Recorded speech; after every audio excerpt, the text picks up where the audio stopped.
વરિષ્ઠ સંતો, VHP, તીર્થગોર સમિતિ, નાગરિક અને આ બધાએ મળીને આજે એક સુરમાં એમ કીધું છે કે નિર્વાણ લાડુ ચડાવી દેવામાં આવવામાં ષડયંત્ર કે એવું કંઈ થશે તો બધા મળીને ઉગ્ર વિરોધ કરશે ને એ ઉગ્રતાનો પછી ગમે તે દિશામાં વળી શકે. એટલે મારી નમ્ર વિનંતી છે કે આવી છેડછાડ કરવાનું બંધ કરાય.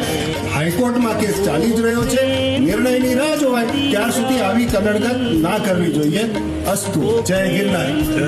મુદ્દો કે આ મીટિંગ કલેક્ટર શ્રી દ્વારા બોલાવવામાં આવી ને બે પક્ષોને આમંત્રણ આપવામાં આવ્યા. હિન્દુ સમાજ દ્વારા સંતો, નાગરિકો અને વિશ્વ હિન્દુ પરિષદ અને બધા જે આ વિષયને વિરોધ કરવા માટે આવ્યા, એમ જૈન સમાજના અગ્રણીઓને પણ આ મેસેજ આપવાનો હતો.